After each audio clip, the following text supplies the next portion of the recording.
Profesori Viktor Hansen është një nga figurat më të quara të filozofisë konservatore në Amerikë. Së fundmi ai ka thënë që revolucioni që po ndodh, wokizmi, në SBA është revolucioni establishmentit. Pra, nuk ndodh nga poshtë, por ajo që e quhen veten elit, thot ai, po orienton mendimin duke filluar nga universitetet, kolegjet për të ndryshuar gjithçka, dhe është absurde, thot ai, që të t'jap mend Obama, Michel, të cilët jetojnë si ultramilionerë dhe flasin për ngrohjen globale, të cilët thonë që oqeani do të glabroj toka me kaq kilometra dhe kanë një vilë super luksoze në breg të oqeanit, apo të bëj moral Al Gore, i cili shet kompaninë e tij kablore për $100 milion tek një minier qymyri, apo personazhe të tjera që shfrytëzojnë avion privat dhe flasin për revolucionin e gjelbër. Po ndryshon sipas Hansonit çdo gjë. Dhe kjo duket dukshëm në vende si Kalifornia, krimi tmerrsisht në rritje. Dhe e fundit është ajo që ndodhi në Memphis, ku 5 oficerë policie afrikan-amerikan ranë për vdekje një afrikan-amerikan. Shefja e policisë është afrikan-amerikane, zvendësi gjithashtu. 60% e forcës policisë janë afrikan-amerikanë, 70% e Memphis janë afrikan-amerikanë. Dhe përsëri, thot Hanson, akuzat janë për racizëm. Pa kuptim. Po goditet historia e Amerikës, po goditet arsimi, duke filluar nga arsimi i ulët, i mesëm dhe i lartë, dhe i vetmi që po reagon është guvernatori DeSantis në Florida. And if you look at in the 60s, people were marching on the campus president's office to demand change. Now the campus president is the one that's suppressing free speech. Norman Mailer wrote a novel, Armies of the Night, that were going to march on the Pentagon for social change, etc. Our reputation's influence. So it's a top-down woke revolution, the establishment against us, the people. I mean, the last 4 directors in succession of the FBI have one thing in common. They've either misled Congress, or they've lied under oath to a federal investigator, or they've claimed amnesia. And when you look at Lois Lerner and the IRS, or you can look at, I mean, it reaches the level of absurdity. We have the Duchess of Sussex.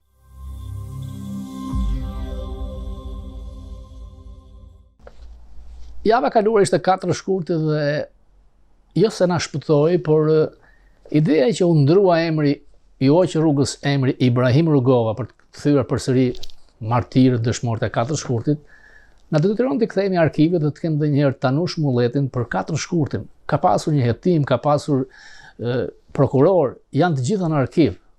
Asnjëherë Ish Partia Punës, paraardhësia e Partisë Socialiste, qeveria komuniste në Shqipëri nuk prodhoi dot një listë me 84 vet.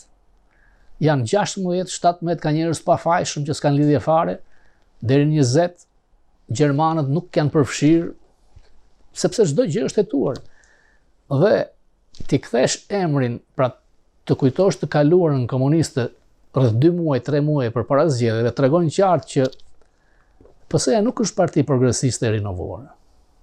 Edhe sikur thjesht të përfitojnë nga votat e atyre që quhen veteranë, se nuk e di se sa veteran mund të ngelur se ka kaluar kohë e madhe, tregon edhe një herë që vazhdon falsifikimi i historisë. Është e turpshme dhe nuk ka pse të kalojë kësaj. Mulleti për këtë. Buletinin. Një patriotit që është e vërtetuar me ma 4 ciprisht që ja vra shkatru për Shqipërinë, e vrau grupi komunist i Shkodrës. Grupi komunist i Shkodrës, ata që e kanë vra, ata që shtinën, ata ishin njerëz pa shkollë, pa gjënshpa. Ata që e drejtoi Vasil Shando. Shoqatat malazeze që janë këtu kërkojnë që të kthejnë emrat e vet. Për shembull, nuk e ka Shanto, e ka Shantović. Vojekushi nuk e ka Kushić. Ai Branko Kadić, se ta janë malazez.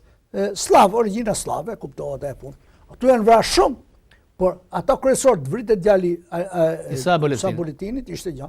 Qa bën tash kosovarët erdhën në Shkodër me mor hak, shkuan e vranë edhe Ilyas Agushin. Ilyas Agushi ishte ministri kosovar në qeverinë e regjencës. Edhe ky që vrau ishte Buja Hoxha, djali i patriotit më të madh Shqipërisë, Hoxha Kadris. Edhe ç'është e vërteta, shumica tyre janë që nuk e kanë bë jetën e partisë në qytetet e veta, pa kanë bën në Tiranë. Janë disa. Edhe këta janë herët popullit. Vangel Capo, Todi Shkurti kam unë. Deri ke 8. Recep Çeliku, Sokrat Tako, është një me emër Koço, Vicenzo. Të gjithë janë skedu me aktivitet. Unë kam dokumenta, për shembull, Isuf Alibali. O liru me këtë ashtkap edhe thot, Isuf Alibali është komunist, s'është terrorist, lirohet. Po, a kupton. Kurse ai Legisi nuk kanë pas punë me Legisit, se Legisi pasa kanë i adoptu për i kthelet Mirdic, edhe pasa punu këto teknika diçka kështu manangon, po. I biri Frokut dhe i Dilës. Ka bashkjetu me një bojka. Po, aja bojka pasa ka bashkjetu me atë bojkën. Pas bashkjetime në të kohë? A ka pas grua, pa ka bashkjetu. Ne thëmë, mund dali thot, ja, po se ka bon, këtë pa ka bon. Ka pas që Azimulleti Këtë e ka bon direkt Gjafer Deva si minister, bashk me grupin e tij, edhe si reprezalje, si terror për këto tjerë. Grupat e këtyne, sa për djeni, janë morë gjithë, janë qunë morgun e spitalit. Domethënë 4 shkurt. Aty ka qenë një specialist doktor italian, një që është shqiptar me emër. Edhe janë vra për armëve, edhe kanë plumat, i kanë treguar ato po. Tash mos janë plumat e gjermanëve. Prefekti ka dhënë urdhën, me autorizim është aty, janë verifikuar që s'ka pas punë me gjerman. A vërtetu katërsipërisht, nuk ka pas punë gjerman me këtë ngjarje e rëndë. Me di frashi ka thirrë ministrin e brendshëm të asaj kohe. Gjafer Devën, edhe ka marrë qendrim, duhet me pranu këtë punë, edhe ka thënë, djali mirë, ata bëjnë terror. Po unë jam kryeministri, unë se jam regjenti Shqipërisë, nuk mund të bëj terror se janë shqiptarë ata të vrasin. Çka ka thënë Gjafer Deva? Ishte për detyrë me kap, me çu gjyq. Ka luftë të bëj kjo punë. Po ti kur vraven 51-shin, me gjykata, me policitë tanë, me gjithë, i vraven ambasadën, pa gjyq, pa gjë hiç. Po kjo është 100 herë ngjarje më e rëndë. Mehmet Sheu që vra ballistët gjatë. Po kur vraven posrribën, atë ka të shkoj organizata kombëtare për dëshmorët e luftës së shqiptare. Shkurt 2011 ka dhënë shifrën 42. Kurse organizata veterane e luftës së shqiptare populli shqiptar 2011 ka dhënë 29. Kurse organizata kombëtare e invalidëve të luftës ka dhënë 30. Prokuroria e shtetit e 44 ka dhënë 14. 44. Tashti, po kapim që prokuroria e shtetit e kam pro Gjafer Devën. Pa supozojmë, s'ka pas lidhje hiç me Gjafer Devën e punë. Se nuk kanë marrë prokurorin e Tiranës, kanë marrë prokurorin e Durrësit, me di frashi ato, kaq të mençëm kanë qenë. Shikoj tash. Po kapim parin. Ali Visha ka qenë një djalë trim, komunist, atentator, po futbollist. Po kapim vetëm çështjen si futbollist. Ky nuk ka kap me 4 shkurt, asa vra me 4 shkurt. Ky ka përpara. Se ky akuzohet se ka vra Aziz Shamin. Me qenë që ky tash flasim mas 60 vjet, do të them vërtetën pa. Ky ishte një shok më të ngushtë i Azimulletit, Aziz Shami. Ose atentati ka qenë dhe qazimin atentatin ndaj Zogut. Kishte marrë pjesë në ngjarjet e 1920. Po, Kongresin e Lushis, luftën e Vlorës, ishte dikush, nuk ishte personet ashta e gjetën kush e ka po. Edhe e kapën atë Ali Vishën. Ka kap Ali Vishën në disa tjerë. Një këtu unë kam prunë një dokument zyrtar, Gjermant kishin luajtur me shqiptarët futboll. Ja, dokument. Ja tregoj unë kam. Ja, dokument. Një muaj para se me hy komunistat Tiranë. Një muaj është mrapa është hotel Dajti, ke fusha shallvareve, edhe të ndëru me ndërimin e Zogut. Pra ishte gjallë. Problemi shisi del dashti, problemi. Djali gjajstem, Reshit Mulleti, djali i Qazim Mulletit, thot, unë kishe mësues fiskulturet Adem Karapicin, trajner i futbollit. Tiranës. Ai më thot, duhet takim me babën. Me perfekt qazime. Fëmijë, tha, po, Ademi, më thot, mu të thuj, baps ka qef profesori Me taku profesor. Edhe unë shkoj e them, baps, thot, ka thëmë, profesor, mos ke bën e gjamën, thot, mos ke bën e sharr atje në shkollë. Qazimi. Thuj filan ditë, filan orë. Unë e shëshnova vetë, Shiti. pa. Edhe, që ishte problemi? Problemi ishte, i thot, baps ti, prefektit, i thot, e disë është pune, ne do luj me Gjermanët. Ne do luj me Gjermanët. Gjermanët, i herën e parë kena dalë barazim, i herë kena marrë tashti. Ata kanë shku e kanë përforcu ekipin, kanë marrë portierin e Bajrit Miniut, që është ushtar në Sofje, e kanë prunë Tiranë. Ne fitum. Tashti ne kemi një 3 lojtarë që ju i keni futur në burg. Ta arrestu. Të arrestu. Po thot, po, kush janë ata? Filani. Për këtë parë ka thonë, Për Ali është terrorist, Ali Visha. Ali Visha ishte një futbollistat më të mirë që ishte formacion. A kupton po? Këtë nuk mund ta liroj thonë, se ka bërë ka vrarë njeriu. Po i thot ai, po se marr bori thot, nipin e Biçakut keni bë komunist, Vasil Biçakun. Pse si mastet nuk është komunist i thot? Jo. Ha mirë, thot. Kemë pa. Bjen zilës i thot atit policisë, ma bja dosjen e tij. Vasil Biçakun me grush në qetë. Po tash kjo profesor. Po që ditëm, nipi i kryeministrit kishte shku atje. A që pash Elbasanit ako, no? E që është e vërtet? Ky edhe mas 45 luajti me Partizanin, Vasil Biçaku luajti pa.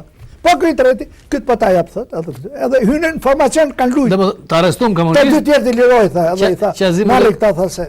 U kthyen prap apo u Edhe lëmë ne për kena fare? mujt atë ditë 6-2 Gjermaninë. Edhe dicitura është dërmimi i Wehrmachtit. 6-2 ka fitu. Është 16 nëntor 44. Një dokument zyrtar, do të thonë, Ali Visha, ne do ta pranojmë. Është vëra, po nuk ka vëra për katë Shkurtin. O vëra më vonë. Edhe kështu. Këta ç'a bëjnë? Këta shkojnë e qesin që atentatori këtyne katë Shkurtit është Lasman Kazazi. Edhe e kanë qitë gazetat atër. Po këta veteran, tu e politizu punën, tu e bën. Shkojnë e qesin thotë e ka vra, Osman Kazazi ka vra vëllezërit Huta. Të se dinë se Hutat janë kushime Në Kazaz. Familja Huta ka vitin 90 e sa, që në 2000 qiti një deklarat, jo më Allah se kanë vra ata Gjeverdevs.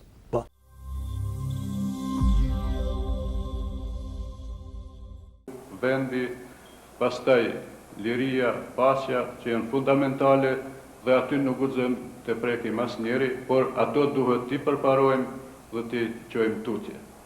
Kjo është një porosi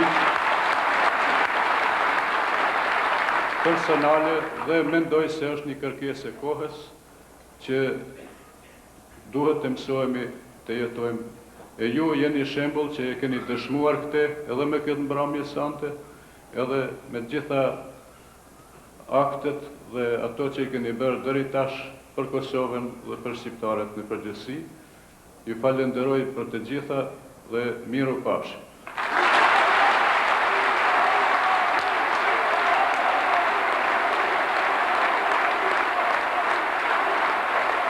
Dhe nëse më lejoni edhe një harrova të them edhe ta falenderojmë Ligën Qytetare Shqiptare Amerikane, e cila është njëra nga organizatorët e këtij tubimi dhe të ftesës sonë në Kongres, në krye me Zotin Deogardi, pastaj me Gjimin e me të tjerët dhe me të gjithë ju, se këta pa ju nuk do të kishin mund të bëjnë asgjë. Faleminderit.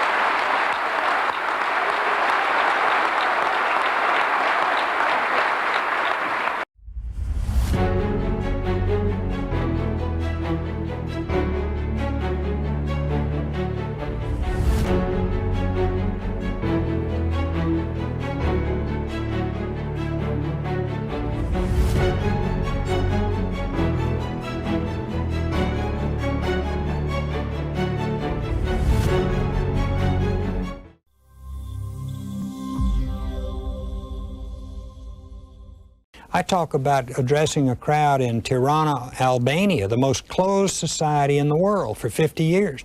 I go to Tirana, the first high-ranking American official ever to go there in 55 or 60 years, to address a crowd in a city of 250,000 people, and 450,000 people show up from all over the country. They've come in. and they're chanting freedom and democracy, and they've got signs out there with my name on it. And they weren't there to greet me, they were there to greet the idea that the United States of America represents, to greet freedom. And it was a really emotional experience. John Dancy with NBC News was on the trip with us, and he'd been a political reporter for years and years covering political events here in the United States. He said he'd never seen anything like it. And I must say, in 5 presidential campaigns, I'd never seen anything like a crowd of 450,000 people.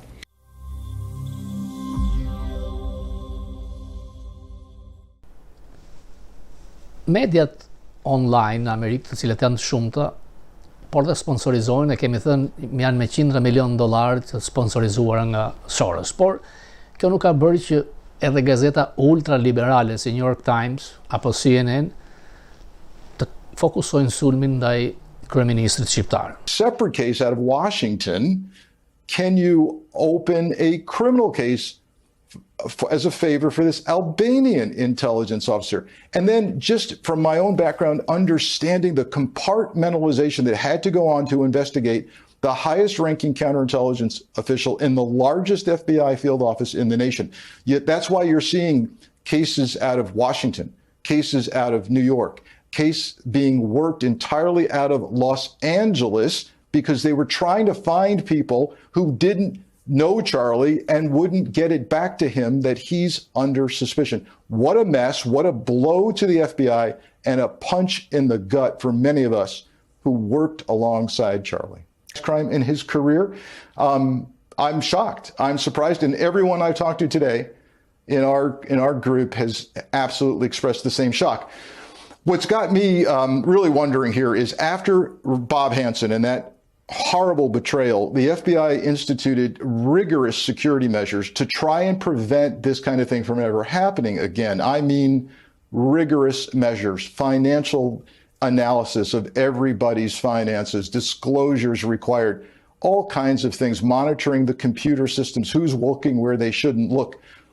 Somehow this evaded detection. And I think when you're talking about somebody at a senior executive level who's supposed to be looking at counterintelligence cases, who's supposed to be directing the opening of cases, it becomes even more difficult to detect that something is amiss here. So I'm eager to see where the gap.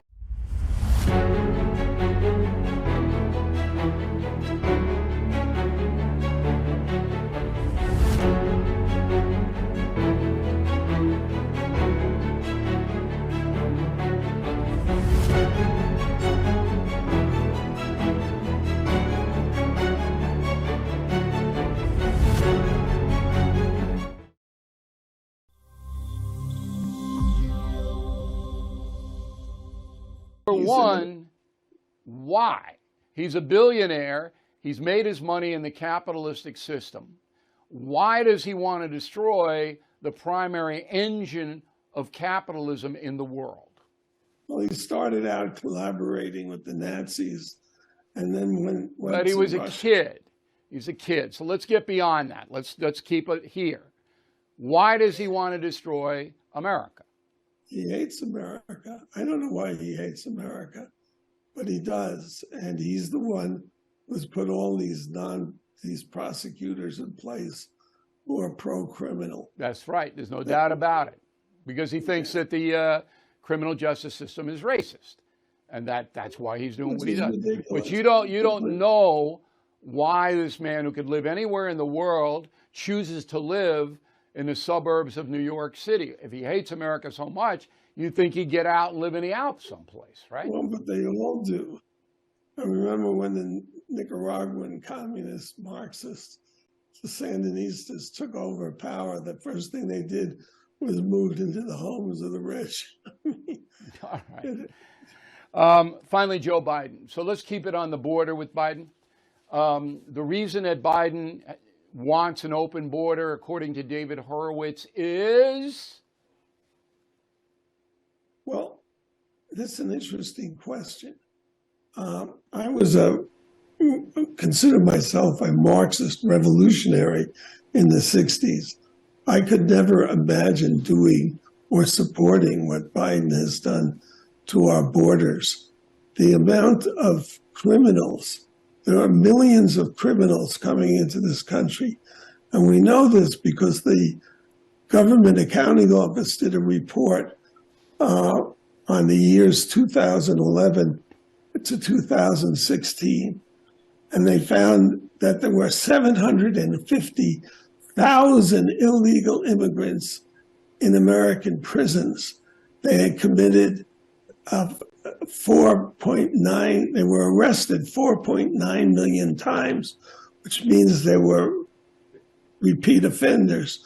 They had committed 7.5 million crimes of violence, 1 million drug crimes. So why would Biden want that? Why would he want that? They hate America. I don't know how this happened exactly to the Democrat Party, but the left spent 50 years from the time they destroyed Humphrey's presidential chances at the '68 convention, infiltrating the Democrat Party. The Democrat Party has a caucus of people, the so-called squad, who are racists, who raise money for terrorists, who are Jew haters, and who hate white people and Americans generally. They're pretty extreme. All right, David. And Nancy Pelosi protected them. Well, Nancy Pelosi she had her innings with those people, as you know. I don't know if she protected them or not. And gave in to them. Okay, the book is, David, let me give you a book a plug so people will buy it. Final Battle, the next election could be the last.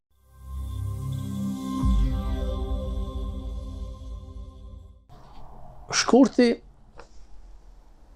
do të kemi 24 shkurtin, gjyqin në Washington të McGonigal, por në 28 shkurt do të jetë dhe masakra, vrasja në mënyrë barbare e punonjësve të Shikut në Vlorë në vitin 1997. Do ta kem speciale me një nga drejtuesit e asaj kohe, Çollakun, Flamur Çollakun, për të cilën edhe një herë nuk duhet harruar në 97. Dhe nuk është rastësishtme se ata që shkruanin tek New York Times, të sponsorizuar nga Soros, ndërta dhe Edi Rama, ishin shumë anti-shqiptar, shumë kundër kombit tyre, dhe furnizonin një gazetare që është zhdukur, Jane Perlez, e cila hidhte helmin e përçarjes dhe ndarjes jug-veri. Do t'i kthehemi edhe një herë kësaj ngjarje të madhe. Ambasada është e alarmuar nga akuzat e Bashkim Gazidedes në Parlamentin Shqiptar, fillon Kabli. Ato i depërtuar me piramidat, meqense ne nuk i njihnim fare këtë lloj skemash. Dhe leksionin e parë ne kanë dhënë për piramidat me 17 janar 1997. Pra mas i kishte ndodhur gjithçka. Edhe drejtuesi e piramidave, Rapush Xhaferi ka pas pasaportë amerikane. Si? Ai tjetri është në Uruguay. Po jo, ky ka pas pasaportë amerikane, nuk e fusnin dot për ta arrestuar, pa marrë pëlqimin të ambasadës, se ishte amerikan, me pasaportë amerikane. Nuk si. Është marrëveshja. Është marrëveshja. Është marrëveshje, që duhet ta ekstradonin atje, po kanë marrë pëlqimin të ambasadës amerikane dhe në bë gjithë veprimet e timore. Kush jep pasaport ty lloj njerëzve? Si u jep ka pasaporta? Domethënë, është një organizim këtë perfekt. Tani ata mund të paraqisin formula të tjera, më të rrezikshme, siç janë PPP-t. PPP-t janë shumë të rrezikshme.